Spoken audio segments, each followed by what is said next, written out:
He just played the game smarter, and he did it through corporations, the biggest secret of the rich. You may remember the first lesson I learned from my rich dad. I was a little boy of 9 who had to sit and wait for him to choose to talk to me. I sat in his office waiting for him to get to me. He was ignoring me on purpose. He wanted me to recognize his power and to desire to have that power for myself one day. During all the years I studied and learned from him, he always reminded me that knowledge is power.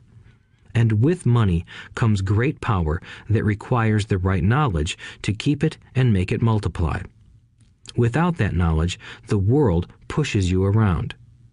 Rich Dad constantly reminded Mike and me that the biggest bully was not the boss or the supervisor, but the tax man. The tax man will always take more if you let him.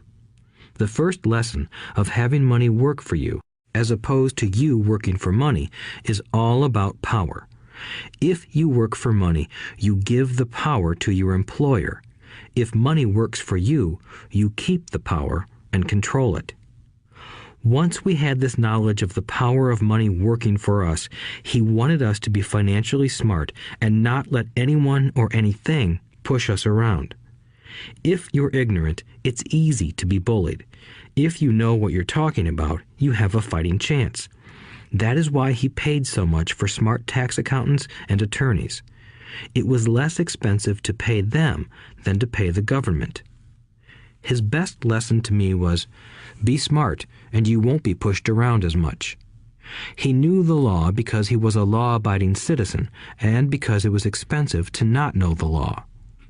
If you know you're right, you're not afraid of fighting back, even if you are taking on Robin Hood and his band of merry men.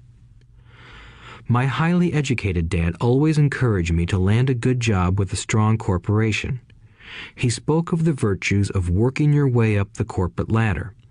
He didn't understand that, by relying solely on a paycheck from a corporate employer, I would be a docile cow ready for milking. When I told my rich dad of my father's advice, he only chuckled. "Why not own the ladder?" was all he said. As a young boy, I did not understand what Rich Dad meant by owning my own corporation. It was an idea that seemed impossible and intimidating. Although I was excited by the idea, my inexperience wouldn't let me envision the possibility that grown-ups would someday work for a company I would own. The point is that, if not for my rich dad, I would have probably followed my educated dad's advice. It was merely the occasional reminder of my rich dad that kept the idea of owning my own corporation alive and kept me on a different path. By the time I was 15 or 16, I knew I wasn't going to continue down the path my educated dad recommended. I didn't know how I was going to do it, but I was determined not to head in the direction most of my classmates were heading. That decision changed my life. It was not until my mid-20s that my rich dad's advice began to make more sense to me. I was just out of the Marine Corps and working for Xerox. I was making a lot of money, but every time I looked at my paycheck, I was disappointed. The deductions were so large, and the more I worked, the greater they became. As I became more successful, my bosses talked about promotions and raises. It was flattering, but I could hear my rich dad asking in my ear, "Who are you working for? Who are you making rich?" In 1974, while still an employee for Xerox, I formed my first corporation and began minding my own business.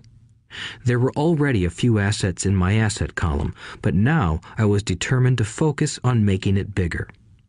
Those paychecks, with all the deductions, made all the years of my rich dad's advice make total sense. I could see the future if I followed my educated dad's advice. Many employers feel that advising their workers to mind their own business is bad for business. But for me, focusing on my own